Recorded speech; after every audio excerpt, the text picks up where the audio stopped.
नमस्कार, Yogita home foods मध्ये तुमचं स्वागत आहे। तर आज आपण मस्त अशी बाहेर बेकरीमध्ये मिळते तशी साध्या आणि सोप्या पद्धतीने म्हैसूर पाक बनवणार आहोत। त्यासाठी लागणारे साहित्य पण बघूया आणि मस्त अशी जाळीदार बर्फी सारखी म्हैसूर पाक बनवायला घेऊया। तर रेसिपीला सुरुवात करू। तर म्हैसूर पाक करण्यासाठी आपण इथे घेतलेला आहे 1 वाटीभर बेसनचं पीठ चाळून घेतलेलं आहे। त्यासोबत घेतलेलं आहे 1 वाटीभर तेल, 1.5 वाटी साखर घेतलेलं आहे, तुम्ही बघू शकताय। तर आता आपल्याला काय करायचं आहे, तर आपण घेतलेलं आहे 1 वाटी तेल। तर हे तेल आपण पातेल्यामध्ये ओतून घेऊया आणि गॅसवरती गरम करायला ठेवूया। तर इथे आपण घेतलेली आहे कढई, यामध्ये टाकून घेऊया साखर। 1.5 वाटी साखर टाकून घेतलेली आहे। तर याच वाटीने आपण पाऊण वाटी पाणी घेणार आहोत। तर ज्या वाटीने 1.5 वाटी साखर घेतलेला आहे आपण, त्याच वाटीने पाऊण वाटी आपण पाणी घेतलेलं आहे आणि हे पाणी आपण साखरेमध्ये मिक्स करून घेऊया आणि गॅसवरती वितळायला ठेवूया। तर तुम्ही बघू शकता एका बाजूला तेल ठेवलेलं आहे गरम करायला आणि एका बाजूला आपण या बाजूला साखर वितळायला ठेवलेली आहे आणि या बाजूला तेल।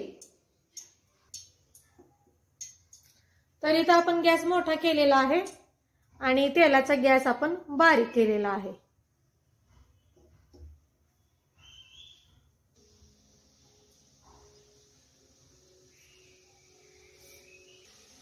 तर इथे आपल्या साखरेला थोडीशी बारीक असं उकळी येत आलेली आहे, तुम्ही बघू शकता।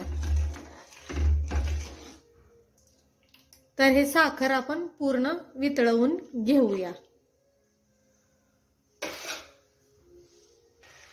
तर इथे आपली साखर छान अशी वितळत आलेली आहे। तर या साखरेचा आपल्याला 1 तारी पाक करायचा आहे। तर हे पूर्ण साखर वितळवून घेऊया आणि याचा 1 तारी पाक तयार करू आपण। तर यामध्येच मी आता विलायचीची पावडर टाकून घेतलेली आहे। 2-3 विलायचीच्या पावडर करून घ्यायचं आणि टाकायचं। इथे घेतलेला आहे मी ताट। तर या ताटामध्ये थोडंसं तूप ओतून घेतलेलं आहे आणि हे तूप आपण पसरवून घेऊया ताटावरती। म्हैसूर पाक करण्यासाठी अगोदरच आपण हे म्हैसूर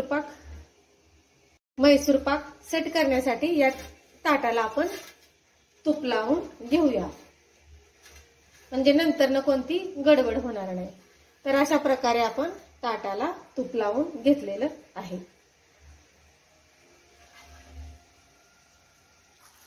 तर इथे छान अशी साखरेला उकळी आलेली आहे, तुम्ही बघू शकताय। तर आपण चेक करूया आपला इथं पाक तयार झालाय का।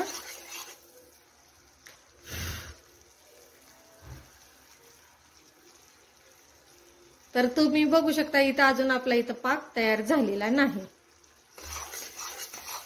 थोडंसं फिरवून घेऊया आणि जेव्हा आपल्या साखरेचं पाक तयार होईल, अशी एक तार धरेल, तेव्हा आपण गॅस बारीक करूया। साखरेचा पाक करायला काही वेळ लागत नाही, आपण इथे मोठ्या गॅसवर साखरेचा पाक तयार करत आहोत, त्यामुळे वेळ लागत नाही जास्त।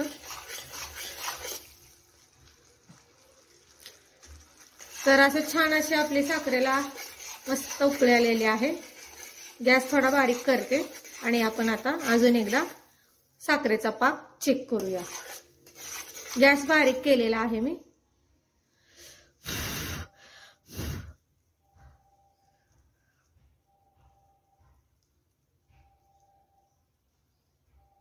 तर तुम्ही बघू शकताय मस्त असं 1 तारी आपला साखरेचा पाक तयार झालेला आहे आणि मस्त असं बोटांना चिटकत आहे, तुम्ही बघू शकताय।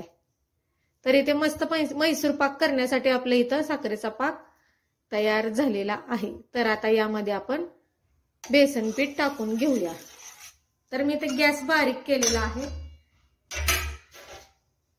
तर इथे टाकून घेते मी थोडासा चिमूटभर फूड कलर हवा असला तर टाका, नसेल तर काही हरकत नाही. थोडासाच मी इथे फूड कलर टाकून घेतलेला आहे.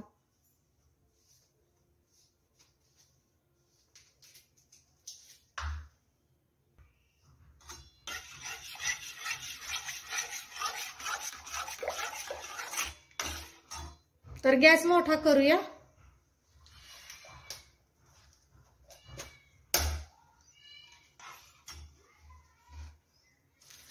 तर इथे साखरेला उकळी आलेली आहे.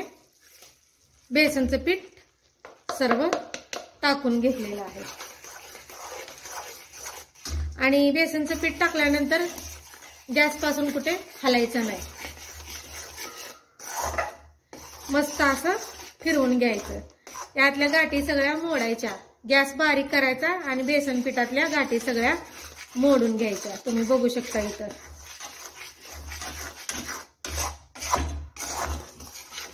आणि बेसन पीठ टाकताना पीठ बेसनाचं चाळून घ्यायचं, जेणेकरून यामधल्या गाठी लवकर निसटतील. चाळून घेतल्यामुळे तुम्ही बघू शकता यातल्या गाठी पण लवकर असं सुटतात, ढेकळं ढेकळं होत नाहीत.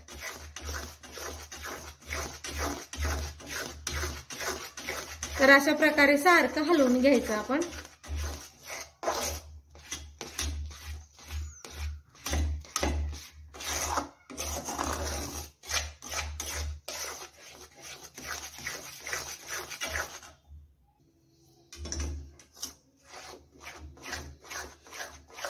तर पीठ आपलं मस्त असं छान होत आलेलं आहे.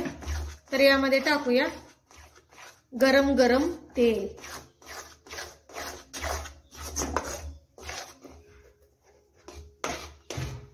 मस्त असं छानपैकी यातल्या गाठी मोडून घ्यायच्या.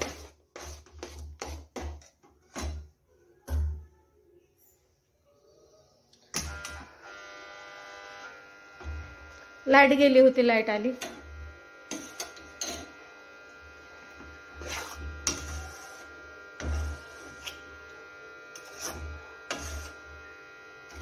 तर यामध्ये टाकून घेऊया चमच्याच्या साहाय्याने तेल.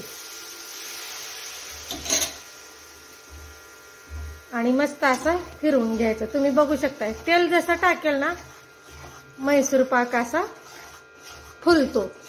आणि तेल सावकाशपणे टाकून घ्या, जेणेकरून अंगावर उडू शकतो. त्यामुळे मैसूर पाक करताना तेल कधीही शांत निवांत डोक्याने टाकायचं. आणि गरम गरमच तेल ओतायचं, थंड ओतायचं नाही. जसं जसं आपण यामध्ये तेल टाकेल ना, तसं आपलं पीठ छान असं फुलत जातं.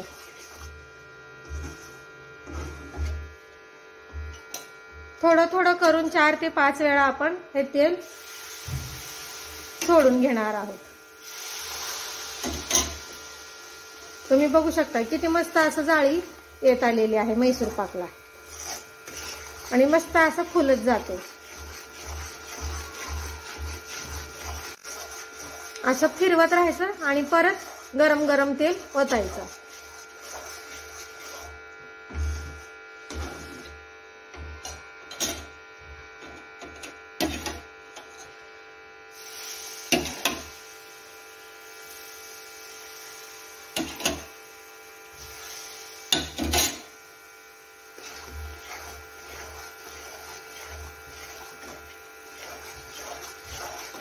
छान अशी आपली इथं जाळी झालेली आहे. आणि आपलं बरोबर मैसूर पाकसाठी तेल पण बरोबर झालेलं आहे. आणि मस्त अशी इथं आपली मैसूर पाक तयार होत आलेली आहे.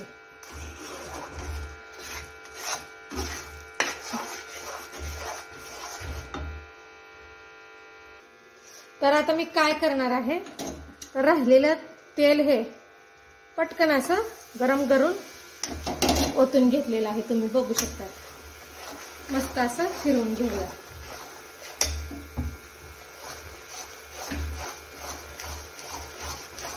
तर मस्त असं फिरवून घेतलेलं आहे. तुम्ही बघू शकता पीठ असं किती छान फुलत आलेलं आहे. तर ताट ठेवलेलं आहे. या ताटामध्ये आपण पटकन गरम गरम मैसूर पाक ओतून घेऊया. पीठ छान फुलत आलंय की मस्त असं ताटामध्ये काढून सर्वकडे पसरवून घ्यायचं आणि गरम गरमच असताना पसरवून घ्यायचं। सर्व मैसूर पाक ताटामध्ये काढून घेतलेला आहे, तुम्ही बघू शकताय। तर मैसूर पाक गरम गरम असतानाच आपल्याला सुरीने असे काप करून घ्यायचे आहेत।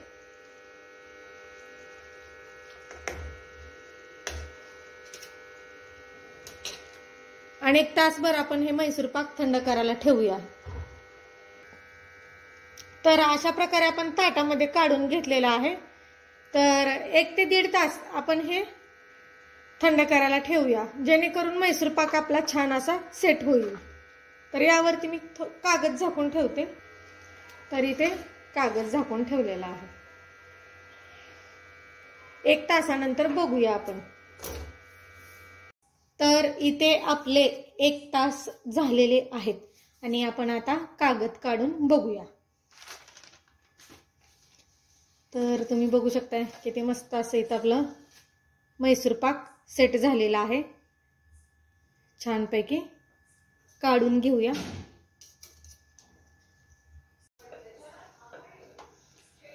तर अशा प्रकारे मैसूर पाक आपण प्लेटमध्ये काढून घेत आहोत।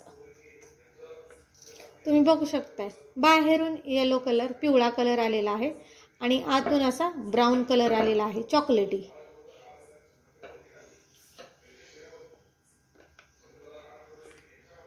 आणि काही वेळ लागत नाही, झटपट असं इथं मैसूर पाक तयार होतो। दिसायला पण मस्त, खायला पण मस्त।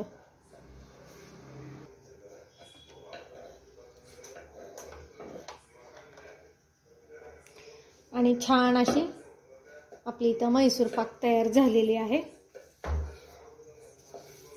तर अशा प्रकारे आपण मैसूर पाक बनवलेला आहे। आजची रेसिपी तुम्हाला कशी वाटली कमेंट करून नक्की सांगा। व्हिडिओ आवडला असेल तर लाईक करा, चॅनलला सबस्क्राईब करा, शेअर करा। बनवून बघा, साध्या सोप्या पद्धतीने बनवलेला आहे। धन्यवाद।